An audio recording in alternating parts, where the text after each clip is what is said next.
Muy buenos días. Doy una cordial bienvenida a nuestra comunidad universitaria a un nuevo conversatorio en Biblioteca Central. En el marco del Mes de la Mujer, el Departamento de Bibliotecas, dependiente de la Vicerrectoría Académica, la Biblioteca de la Facultad de Humanidades y el Departamento de Lingüística y Literatura invitan a comentar las obras de una de las más destacadas escritoras de nuestro país, Ana María del Río. Ana María del Río es profesora de literatura de la Pontificia Universidad Católica de Chile, con estudios de posgrado en la Universidad de Williams Mars Rice y en la Universidad de Pittsburgh. Entre los años 1985 y 2024, se ha desempeñado como escritora y docente en universidades chilenas y norteamericanas. Es autora de libros para adultos y niños, del género novela y cuento, destacando también por su escritura feminista. A lo largo de su carrera se le han otorgado diversos premios, entre los que destacan el Premio María Luisa Bombal el año 1986 por su novela Óxido de Carmen, y el Municipal de Santiago el año 2002 por sus libros Lita, la niña del fin del mundo, y entre paréntesis, su primer libro de cuentos.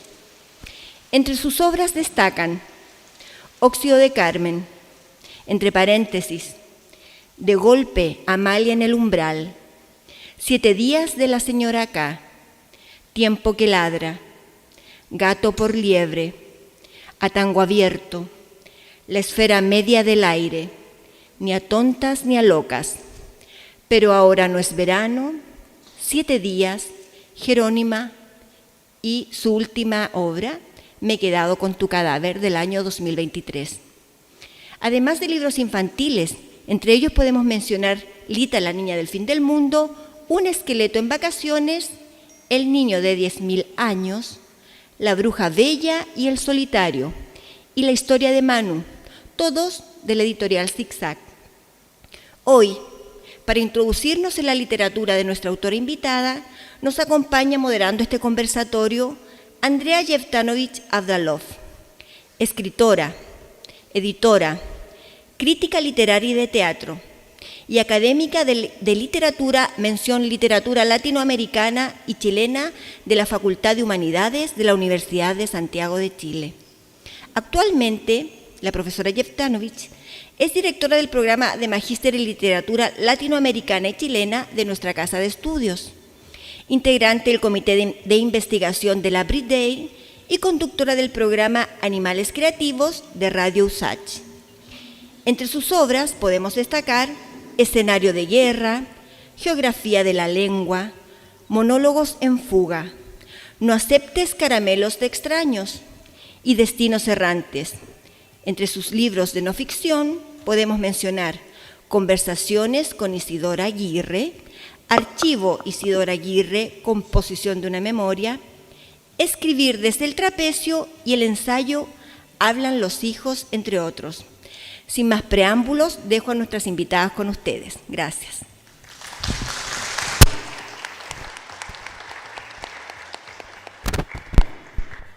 Muy buenos días, gracias a los que están acá, a todos los que llegaron y sobre todo a nuestra escritora invitada.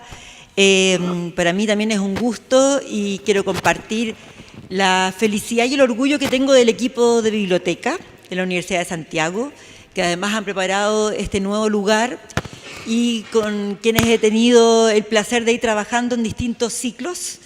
Y me alegra muchísimo que hayan pensado en esta actividad en el Mes de la Mujer e invitar para esta ocasión a una escritora chilena importantísima, que es un referente en la nueva narrativa chilena, pero tal como lo hizo en la presentación de Claudia, notar todos sus registros, novela, cuentos, cuentos infantiles.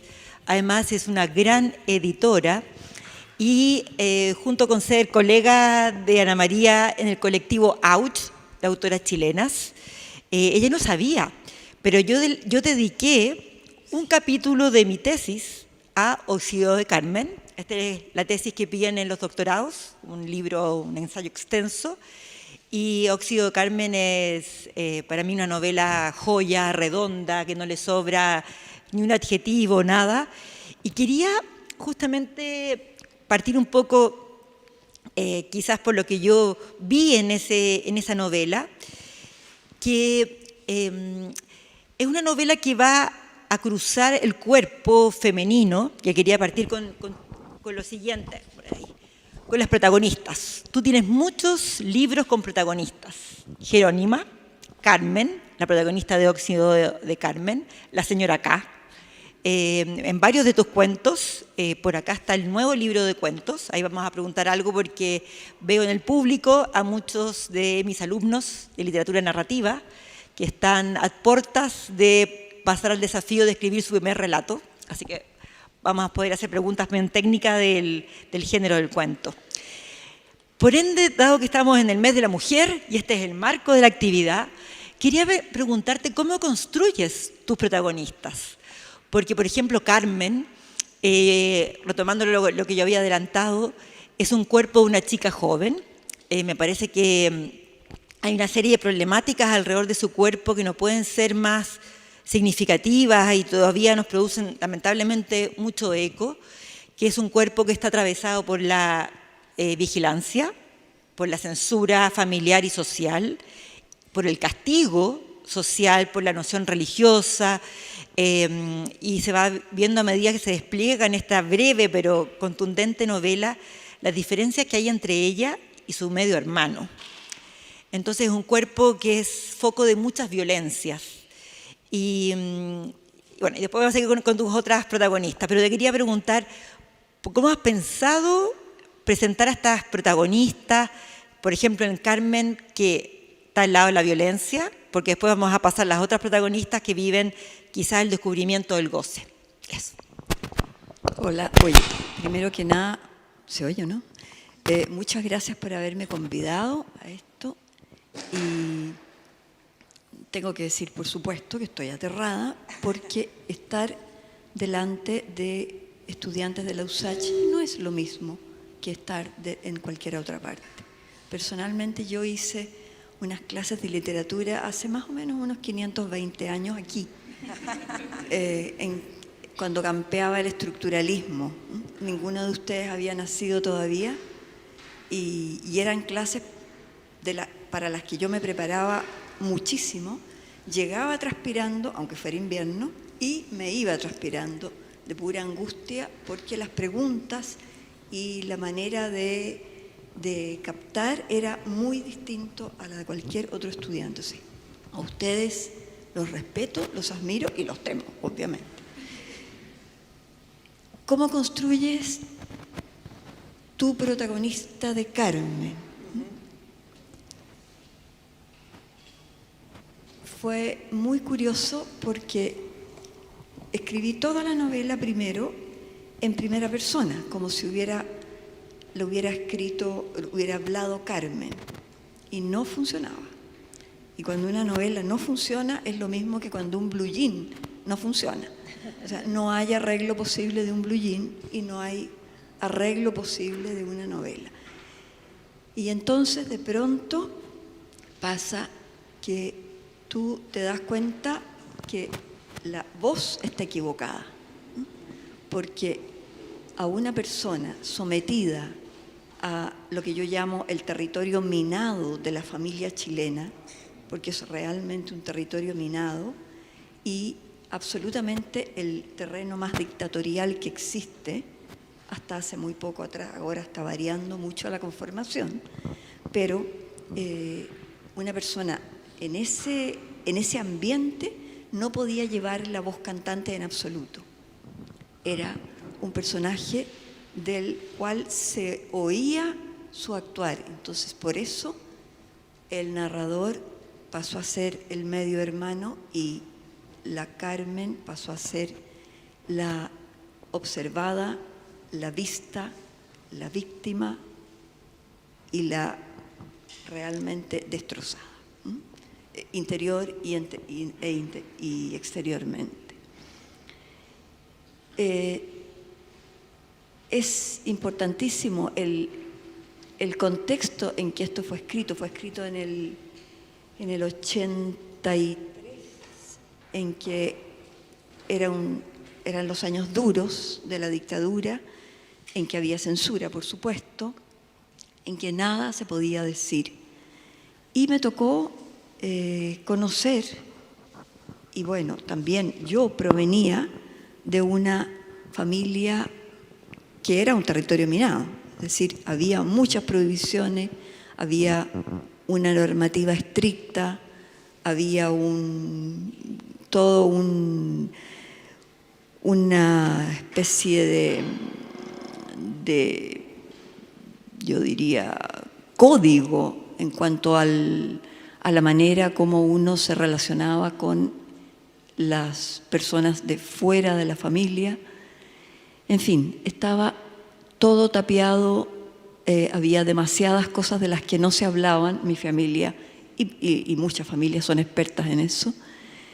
Y entonces no cabía una protagonista que tuviera esta voz triunfante que por lo menos domina sobre la narración, por lo menos está a caballo sobre la narración. No, Carmen no está a caballo de nada y está envuelta en su propia rebeldía intrínseca e implícita y se sumerge en esa fogata para siempre. Perfecto.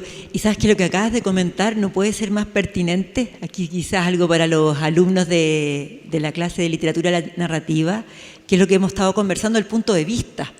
Qué interesante, y tienes toda la razón, que es mucho más consecuente que narre el medio hermano, y de hecho, ¿verdad?, cuando ya la historia ya sucedió, porque lo que no tiene Carmen en esa casa, en ese espacio, es agencialidad, no tiene autonomía, está sometida a una serie de circunstancias, ¿verdad?, muy opresoras, muy violentas, y tu decisión es muy sabia, no lo había pensado, y bueno, no, es verdad que nos hace sentido con lo que hemos visto. Quien narra, quien domina la historia, no es trivial. Cuando uno encuentra quien narra, tiene la mitad de la novela. Me ha pasado muchas veces. Ahí me tocó cambiarla entera, pero es impresionante cómo se abre una novela cuando cambias el punto de vista. Claro, y un punto de vista más limitado, porque es él narrando, y a partir de lo que ve de la transformación, de la metamorfosis de Carmen, lo que va sucediendo. Bueno, y hay todo un tono de ambigüedad que vamos a entrar después ahí. Y vamos a avanzar en tus otros libros, pero yo te quería comentar, quizás no sabes, porque este capítulo, bueno, los libros dan vuelta, y hace poco hubo una polémica, uno lo sabe por la alerta Google, de mi interpretación de Óxido de Carmen. No, pero la polémica en el buen sentido, o sea, otra investigadora escribió de tu novela, Ainhoa Vázquez, una amiga, no lo digo, una discusión intelectual, digamos. Ainhoa Vázquez es una profesora que está en la Católica y se dedica al femicidio, a hacer novelas de femicidio. Entonces yo, en mi interpretación, hablé más de este suicidio, de esta autoflagelación, de cómo va perdiendo, bueno, todo esta bonita. Hay una imagen donde ella pierde el gusto por tocar las frambuesas, todos los goces mínimos de la vida los va restringiendo, y como la idea del suicidio. Y Ainhoa habla que no, que es un femicidio forzado. Entonces, te quería preguntar por eso, ¿qué te pasa a ti cuando leen a tus protagonistas? ¿O cómo van cambiando esas miradas? ¿Lees las críticas? ¿Te hacen sentido? Yo creo que en ese sentido, creo que es interesante cómo lo mira Ainhoa, que es una novela que transita muy bien, porque está en los trastornos alimenticios, que quizás en ese momento siempre han existido, pero no tenían nombre. Yo me acuerdo, no sé, el tema de anorexia y bulimia es algo que tiene, como con el tema de la palabra femicidio o abuso, ¿verdad?, infantil, son, por supuesto, problemáticas que han existido siempre, pero no existía la categoría y un poco entenderlo. Te quería preguntar ahí, ¿cómo lees la crítica, cómo interpretan tus libros y qué pensarías, ¿es un femicidio o un suicidio? ¿A quién le encuentra la razón? A mí, obviamente.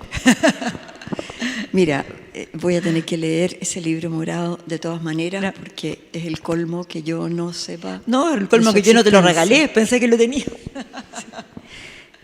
Tienes tú toda la razón con respecto a los trastornos alimenticios como una forma de suicidio, aunque en realidad yo lo pondría más bien, y aquí me voy para el lado de Ainhoa, como una forma de reacción contra el extremo, la extrema imposición sobre el personaje, el tratar de reglamentar un personaje irreglamentable.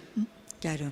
Ahora, como dato que no importa nada, pero ¿por qué metí esto de los trastornos alimenticios en el libro que no estaba? Porque en ese tiempo yo trabajaba en el Colegio San George haciendo clases y de repente me tocó una pega bastante ingrata que era cuidar el almuerzo de los medio pupilos. Y bueno, llegaron los chicos, empezaron a almorzar, algunos no querían, en fin. Pero salieron y de repente una de las profesoras me dice, ya, ahora el segundo turno, vamos a cerrar el comedor con llave. Tú te quedas adentro, por supuesto, me dijo. Y yo le dije, ¿pero por qué? ¿Quién va a venir a almorzar? Ahí vas a ver, me dijo. De repente veo venir unos profesores arriando, empujando a chicas, un montón de chicas, 50 y tantas. No, es que son las con desórdenes alimenticios que no quieren comer, y después vomitan. Hay que cuidarlas que no vomiten, me dijo y todo. Fue una cuestión absolutamente dantesca cuidar ese almuerzo a puerta cerrada, con llave, las chicas golpeando la puerta, que querían irse, y bueno, fue demasiado fuerte, se me coló en la novela, y lo pasé pésimo, por supuesto. Y pedí al día siguiente que me sacaran de ahí de inmediato.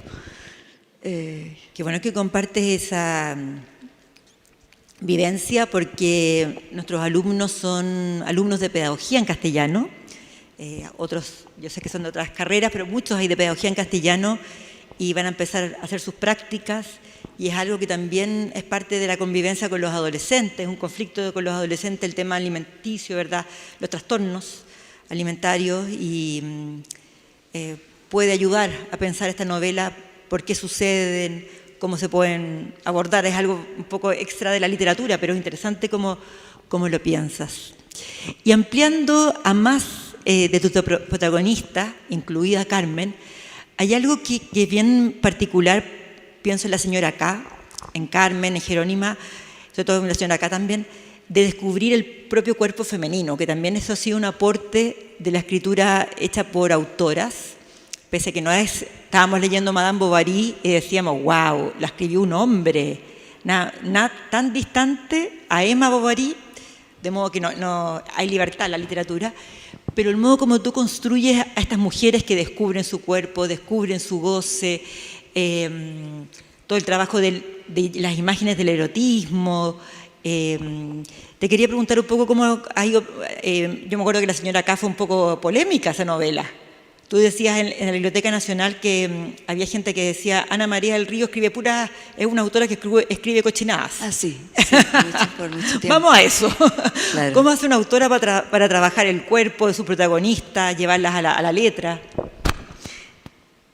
Mira, forma parte de es como si Carmen, tomando la primera novela, estuviera tratando de salirse de esa casa en la que está encarcelada, salirse de esas normas, salirse de ese ambiente dictatorial, familiar en el que está metido. Mis protagonistas suelen ser protagonistas de espacios cerrados, en que se ven constreñidos en el caso de la señora K, no por una familia una familia de origen que esté sobre ella prohibiéndola y tratando de formarla a viva fuerza, sino es una mujer a cargo de una casa, pero infeliz. que es otra cárcel, otro tipo de cárcel, otro tipo de barrotes extraordinariamente cabrones, realmente. Y obviamente la parte en que la mujer, la señora acá, va desde sentirse una mujer de corcho hasta sentirse una mujer de carne, es obviamente autobiográfica, ¿no?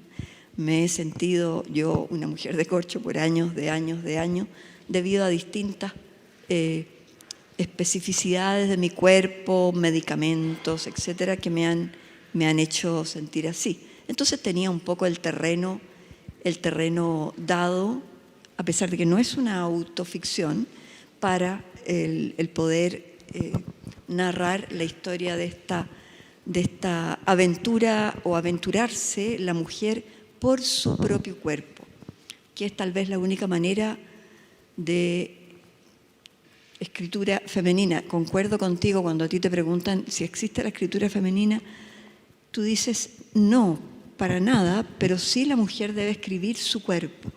Ese fue un intento, la señora acá, es un intento de escribir su propio cuerpo. Lo curioso fue cómo logró llegar a la editorial Planeta. En ese tiempo todos los escritores de Chile estaban tratando de entrar a la editorial Planeta porque la Planeta era la única que ofrecía un palo de adelanto.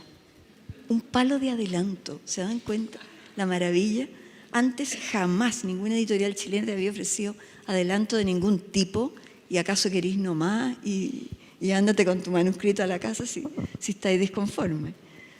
Y de repente Planeta ofreciendo 1 millón de adelanto sobre la edición.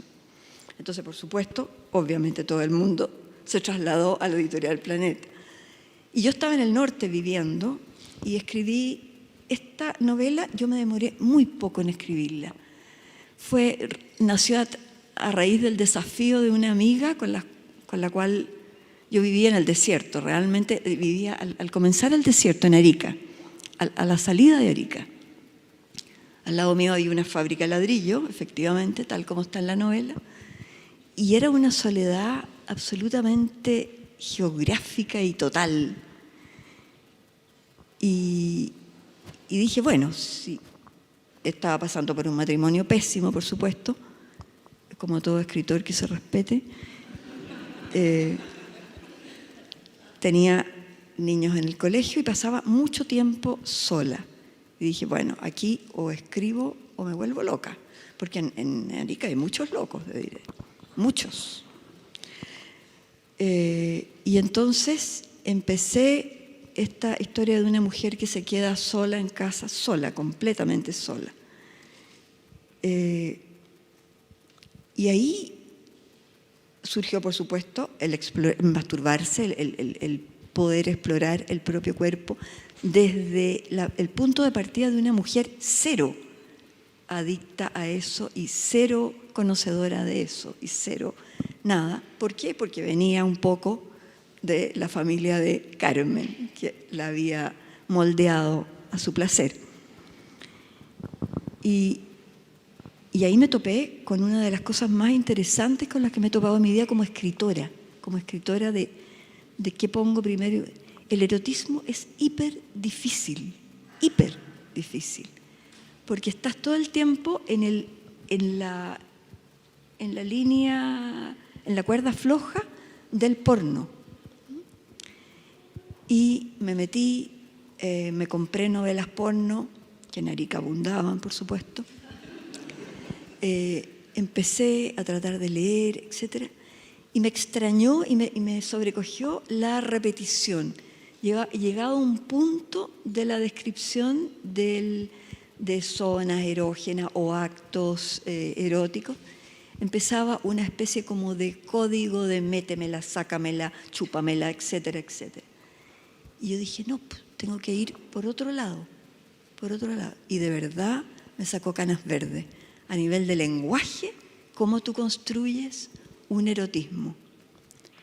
Y fue enriquecedor por eso, realmente. Nunca más he podido escribir nada erótico. cumplí la cuota y listo. Pero muy interesante. Ah, perdón.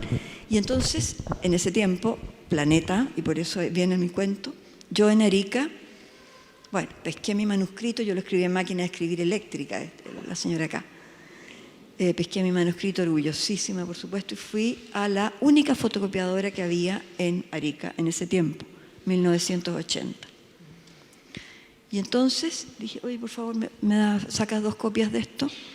Ya me dice, entonces pesca el manuscrito y empieza así. Ah, no, me dice, yo esta cochina no la fotocopio. Oiga, le dije, pero si usted es la única fotocopiadora que hay. Me alegro mucho, me dijo, de ser la única fotocopiadora que hay, porque no le voy a fotocopiar esta cochina. Hasta luego. Bueno, y me quedé con mi manuscrito original. Dije, ya, pues. Y lo mandé. Lo mandé a Planeta y si se iba, porque no, yo no tenía más copias nomás.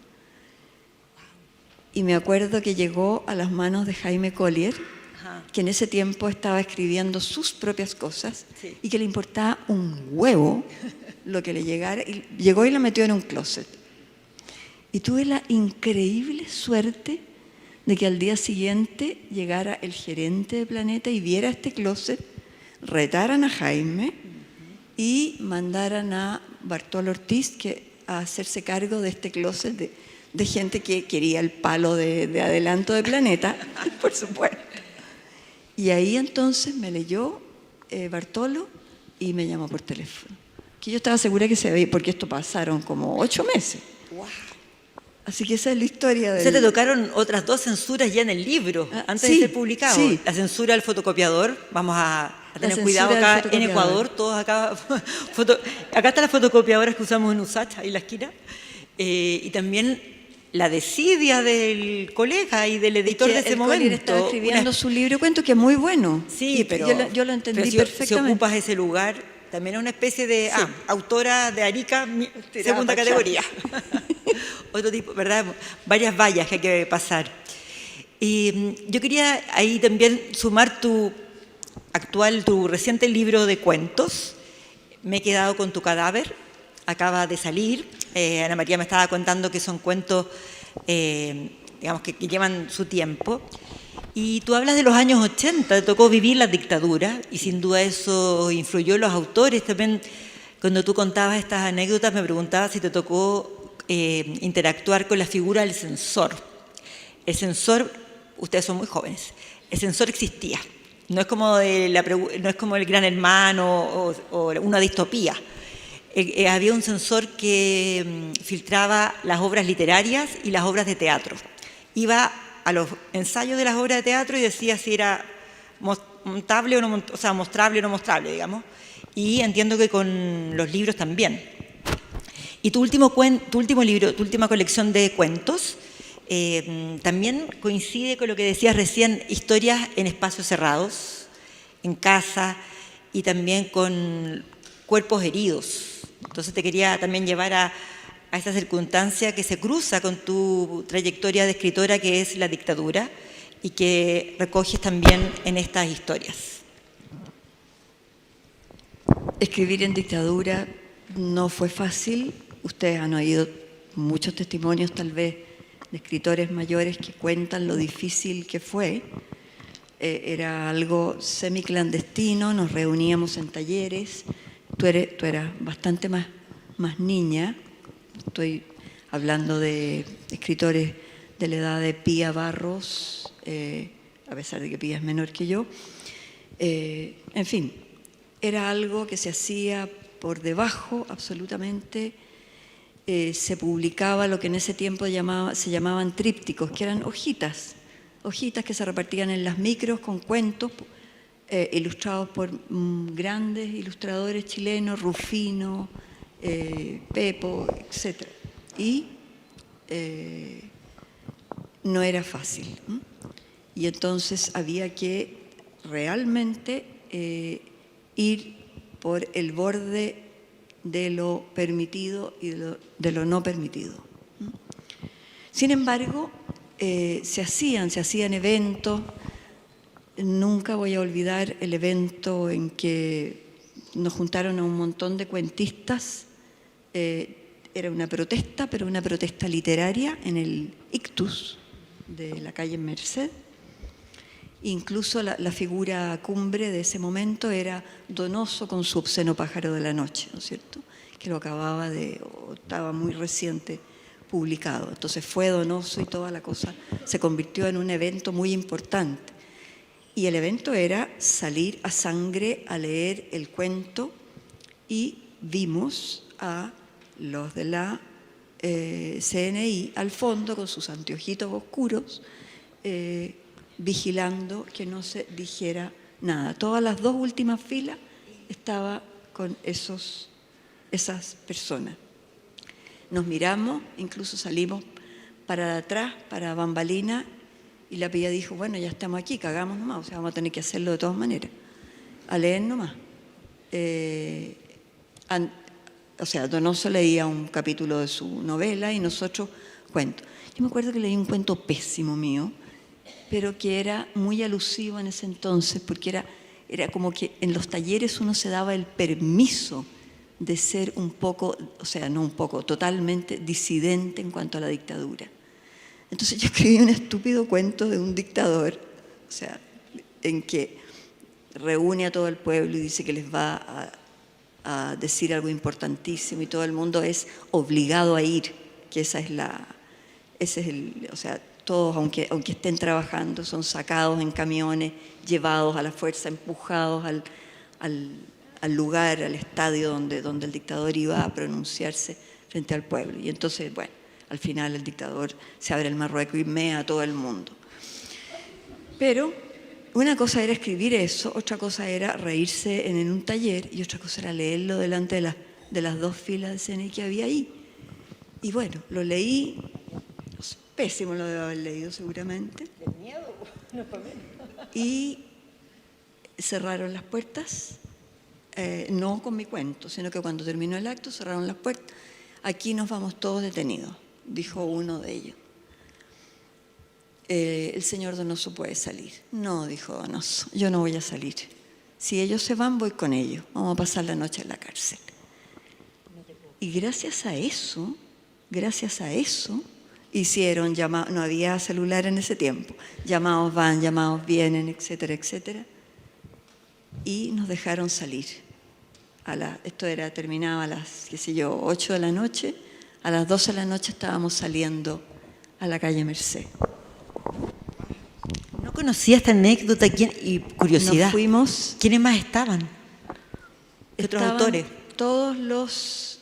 Nueva narrativa. Claro, estaba Gonzalo Contreras, Jaime Collier, Pía Barros,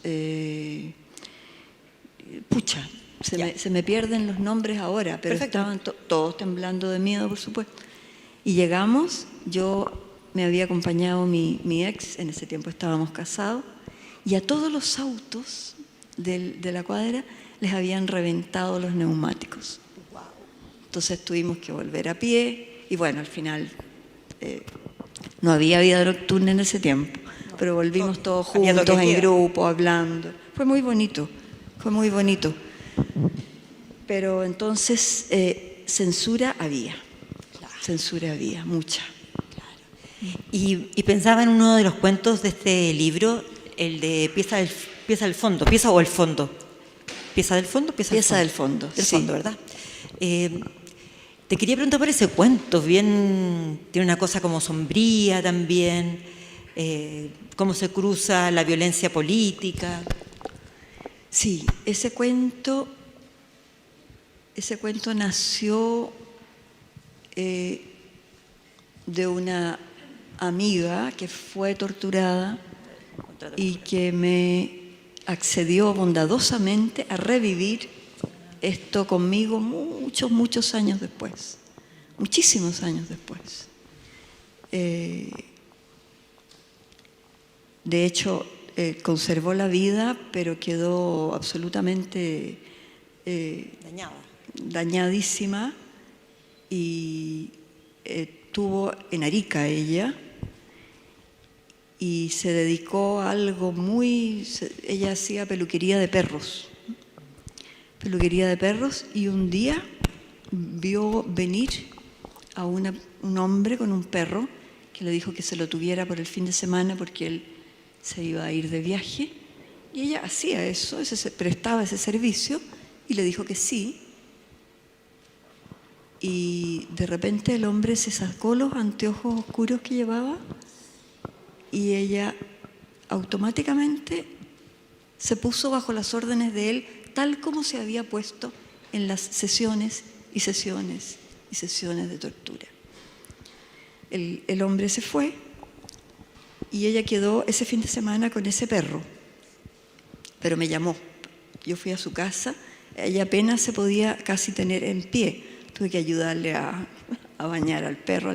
¿Por qué? Porque ella iba a cumplir exactamente las órdenes de él, iba a arreglarle a su perrito y dejárselo impecable, ¿no? Y el hombre no volvió nunca, ese fin de semana se suicidó. Entonces se quedó con el perro ella. Bien, pero después ella me contó cómo había sido, paso a paso. Entonces ahí en ese cuento yo fui una escriba. Entiendo lo que es feroz. ¿Y qué pasó con el final? La censura. ¿No? Por eso es el final. Porque más indirecto, más... Claro. No, el final de ese cuento es que la sesión de tortura se traslapa con una sesión de parto en la cual dos agentes del orden ayudan a una mujer a parir en la calle. Se traslapa con esa, porque el lenguaje es muy parecido. Claro. Ábrela, métele, exo.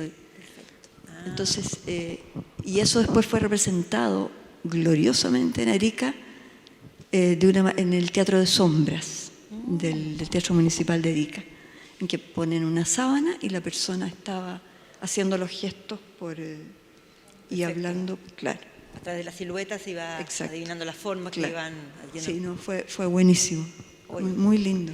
Feroz el cuento, y cuando también hablas de que se activó en ella, es lo que se llama el síndrome de Estocolmo. El síndrome de Estocolmo, pleno. Lo vi en muy comprensible, ¿verdad? Porque el miedo, entero. En vez de rebelarse, claro, genera esa docilidad. Sí.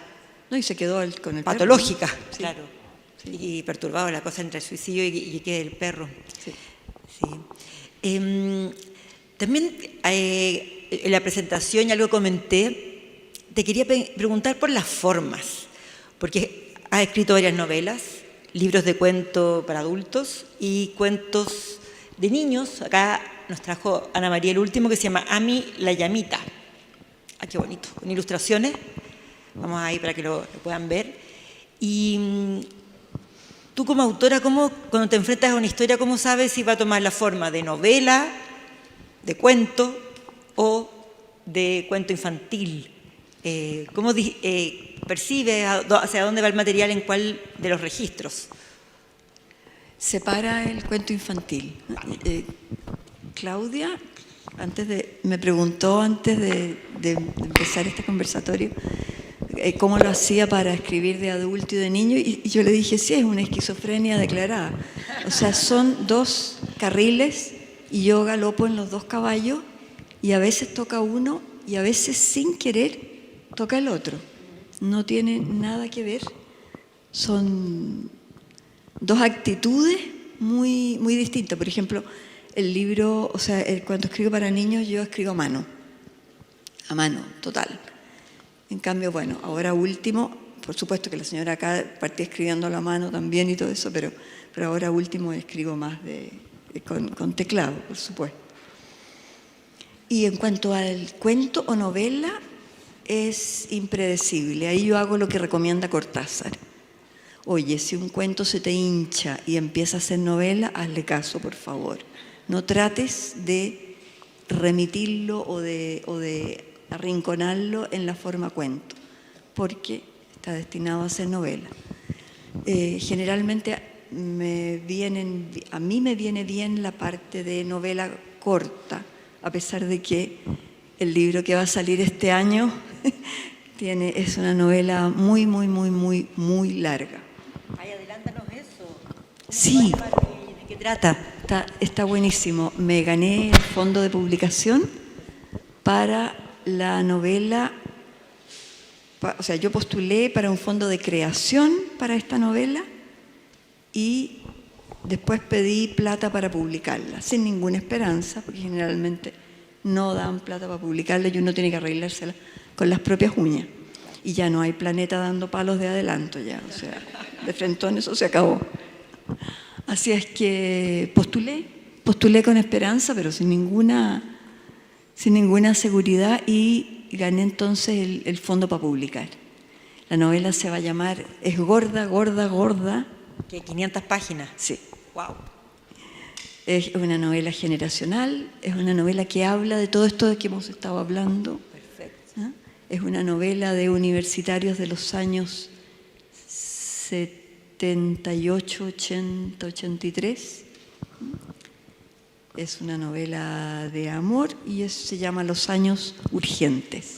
Uy, Y ojalá que tenga buena recepción. ¿Sale este año? Este año tiene que salir, porque es para cumplir ¿Tienes la editorial ya fondo. definida? O Sí. Perfecto. Sí, Bien. me lo va a tomar la misma que hizo son libros a mano. Se comprometió a hacer y coser 400 ejemplares, cosa que Qué belleza. realmente admiro mucho a la editorial. Porque Bueno, estaremos atentos para el lanzamiento. Para ir. no, pero obviamente que esta biblioteca va a recibir un ejemplar inmediatamente salga. Quisiera también ahora abrir el micrófono para los alumnos, alumnas, alumnes que quieran preguntar. Aprovechen, tenemos una tremenda escritora chilena acá presente y por supuesto vamos a seguir conversando, pero también para que no pase el tiempo y no esté el espacio, si alguien se anima, alguna pregunta, todas aquí, por favor. Hola. Bueno, mi primera pregunta, la pregunta que iba a hacer es como el proceso de escritura de su libro, cómo la atraviesa, la inspiración, al menos el libro que leí, El Óxido del Carmen, fue como atrapante, fue como que la mirada y la perspectiva de un hombre que como que no le toma el peso a las situaciones que está viviendo la mujer, en este caso Carmen, como ¿qué le llevó a esa idea? Como ¿qué le llevó a inspirarse o le llegó como una premonición, se le prendió el foco, como se dice coloquialmente? No, es todo muy trabajoso. ¿Cuál es tu nombre? Elizabeth. Elizabeth, el proceso de escritura, y me encanta que me lo preguntes porque estoy en uno de esos ahora. Es bien extraño y, bueno, bello, sí, digámosle bello. Pero es extraño y muy incómodo a veces. O sea, por supuesto no empieza cuando tú empiezas a llenar la página. Empieza mucho antes y personalmente yo me camino la novela. Salgo a caminar y debo verme bastante mal, que yo hablo sola, entonces empiezo a discutir, bueno, entonces aquí va a llegar Carmen y entonces va a estar mal y entonces se va a encontrar con... No, empiezo a hablarme yo mi novela. Por supuesto, esto lo puedes hacer solo o lo puedes hacer con algo que es como encontrar una mina de oro, que es ¿cómo se llama? En box, esas cosas cuando uno les pega puñete a los sacos, un punching ball. Si tú encuentras una persona punching ball y dices, oye, esto y esto, y la otra te contesta, has encontrado una mina de oro y no la puedes dejar ir nunca. O sea, cásate con él o con ella y no lo dejes ir. Pero yo no tengo, entonces lo hago sola. Y entonces me camino, la novela empieza a tomar forma y mucho después empiezo generalmente por una voz. Las voces son los personajes para mí. Voz en silencio, en una primera persona, o simplemente un diálogo o un grito, pero siempre el personaje tiene que empezar a hablar. Y inmediatamente surge la necesidad intensa de establecer, antes de empezar a escribir, qué es lo que desesperadamente desea o necesita ese personaje. Si no tienes eso clarísimo, no puedes empezar la novela.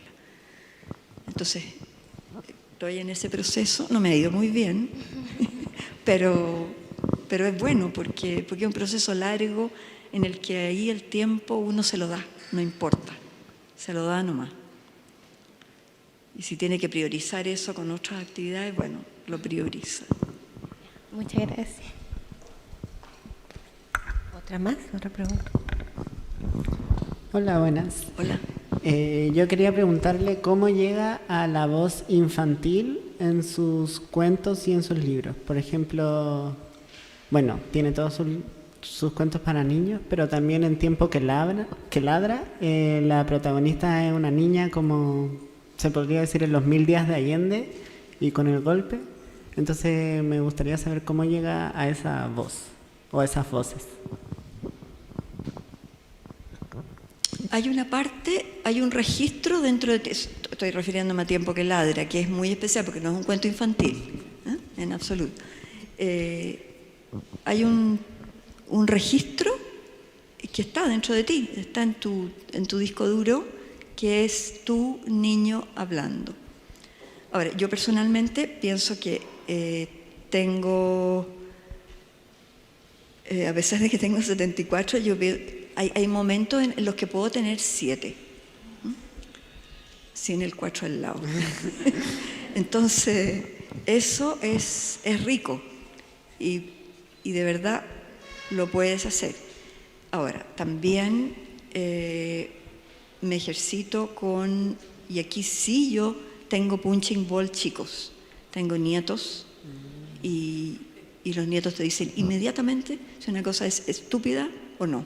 O sea, sin anestesia, no hay dónde perderse. Entonces, sí, esas dos cosas son las que contribuyen para formar la voz narrativa infantil, que, claro, como te digo, es un estado bien raro y bien que no tiene nada que ver con el resto. Perdón, estaba buscando en Tiempo que ladra, una acotación solamente, que es una novela que tiene bastante complejidad técnica. Yo recuerdo que hay una parte de indirecto libre, muy bueno, hay un capítulo que es puras comas, o sea, la sintaxis también es una novela más experimental con el lenguaje, ¿no? Sí, es que hay que tomar en cuenta cuándo fue escrita. Nos habíamos ido de la dictadura, me conseguí una beca en Rice University en Houston, Texas. Ahí yo pasaba todo el día en el departamento de español y era como native speaker. O sea, tenía que hablar todo el día como en español porque era mi pega. Y entonces los chicos que estaban aprendiendo veían la pronunciación y todo eso. Pero había muchas horas libres y muchas horas de soledad también. Y también estaba todo el estructuralismo, estaba todo, qué sé yo, Lacan y todos los demás funcionando. Y entonces sí, fue una novela muy, muy experimental. No, ni siquiera yo la mandé. Me la mandó mi ex al concurso que ganó. Parece que ¿Un premio en Miami o no? Un premio en Miami que se llamaba Letras de Oro y que podían participar todos los que estuvieran viviendo en Estados Unidos, aunque fueran latinos. Entonces era la única ocasión para un latino para participar. Me acuerdo que gané, fue bueno. Qué bien. Perdón, pero yo hice la acotación y creo que había otras manos levantadas. Aquí. Sí.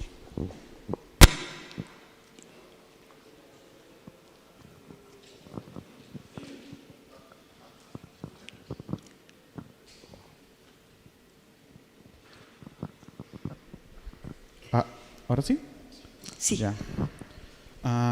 Le quiero preguntar a usted, ¿cómo puede superar, así como, suponiendo que tiene así como un vacío o un estancamiento en ideas cuando no logra escribir, cómo logra superar ese ese estado? Primero metiéndote en el vacío, no tratando de sacarle el poto a la jeringa. Sí, no escribo nada, estoy así. Y después, yo personalmente, que he pasado por vacío, yo juego. Me metí a un taller como alumna de microficción. Entonces, todos los martes yo juego.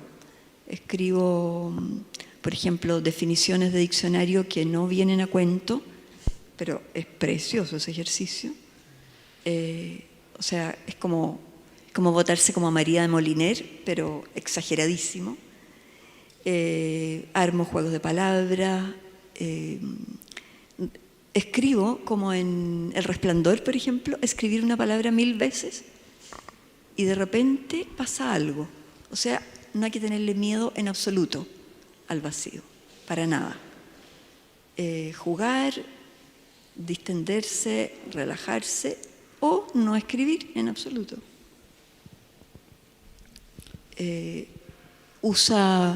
Me encanta usar el modo predictivo del WhatsApp, por ejemplo. Salen unas cosas geniales. Es muy bueno. Y si tú educas a tu modo predictivo con tu metáfora obsesiva, porque todos nosotros tenemos distintos modos predictivos acá, cada uno con nuestras metáforas obsesivas, vas a tener un texto, quieras o no quieras. Y como segunda pregunta, ¿no podría dar a quienes queremos escribir así como un consejo? ¿Consejo? Sí. Creo que no. No sería adecuado. Porque cada uno está viviendo su propia batalla, solo que no te salgas de la batalla. Es tal vez el único consejo que te podría dar. Y mi WhatsApp por si quieres preguntarme algo. Esa es la otra cosa que te podría dar. No, en serio, estoy hablando en serio. Sí, tengo tiempo y tengo insomnio. Son dos cosas que andan bien. Sí. Pero no das talleres ahora, no estás dando talleres.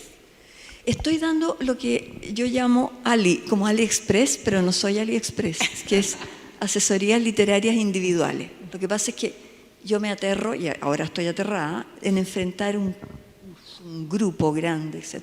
Pero trabajando uno a uno, sí, perfecto, trabajo bien. Así que sí. Yo ahí voy a contar una infidencia.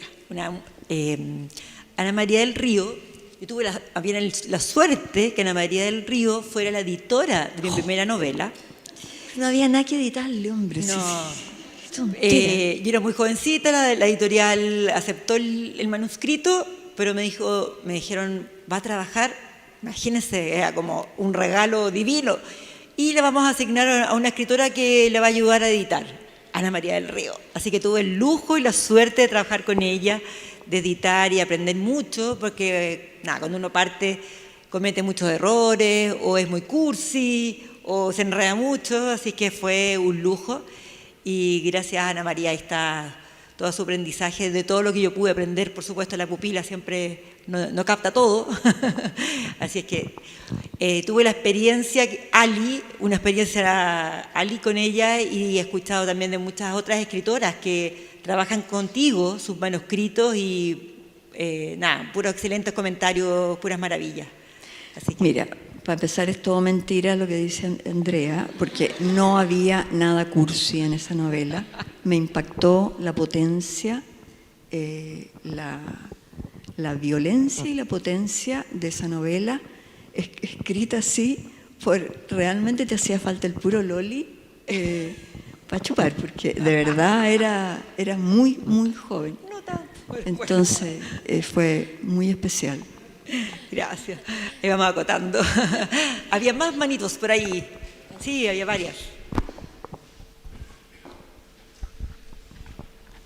Una duda que me surgió referente a la soledad es, por ejemplo, en Óxido de Carmen, este juego de roles, de hablar desde un joven, un adolescente que estaba descubriendo sobre su propia vida, y a la vez el tema de que fuera con su media hermana. Eso me llamó mucho la atención. ¿Por qué te llamó la atención? Por vivir los dos, por por estar el hecho de ser hermanos. ligados afectivamente. Por el hecho consanguíneamente, de que eran medios hermanos. Como que ¿Perdón? es complejo concebir que entre dos hermanos que sabían que eran hermanos resulte algo así, o fue natural que sucedió. Como una atracción. Sí, No es culpa de usted, hay algo en el audio que se escucha Sí. un poco mal acá, así que hable bien fuerte. Es porque algo con la acústica. que se generara esta relación entre estos medios hermanos sabiendo que eran medios hermanos. Una relación amorosa. Sí, esta relación amorosa, media erótica, que para mí es complejo concebir que sabiendo que existe una relación sanguínea y que se conocían, sucediera. No, no es tan difícil porque se conocieron en adolescentes.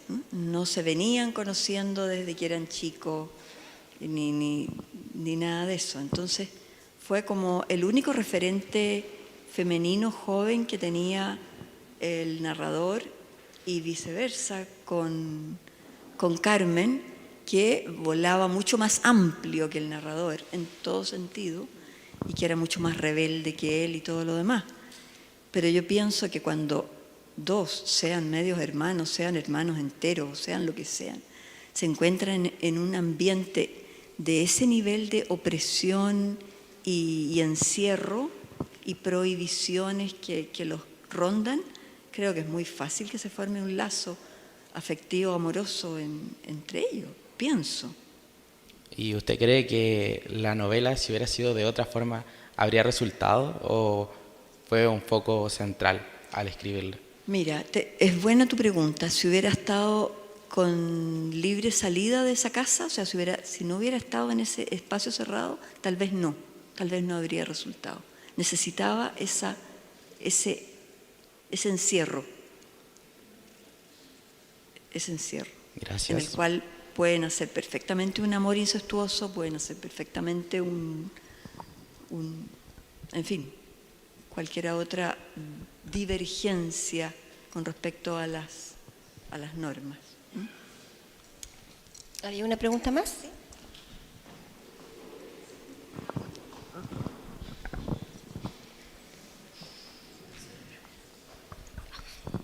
Aquí, ¿estoy bien? Ya. Mi pregunta tiene que ver un poco con la inteligencia artificial y la escritura.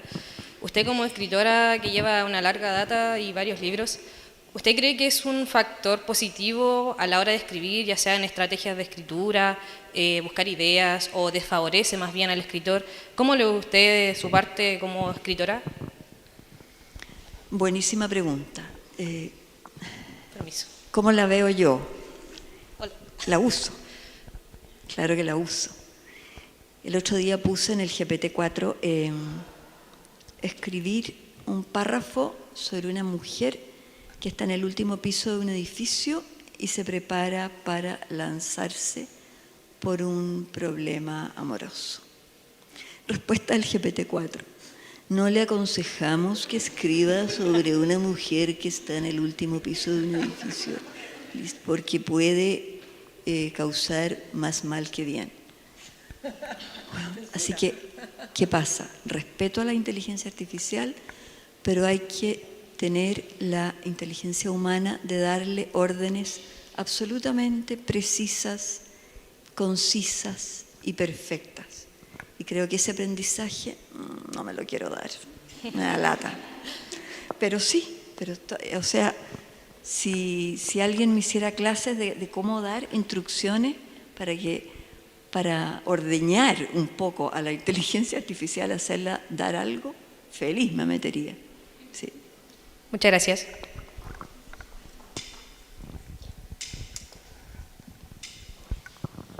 No sé si hay otra pregunta. ¿El joven?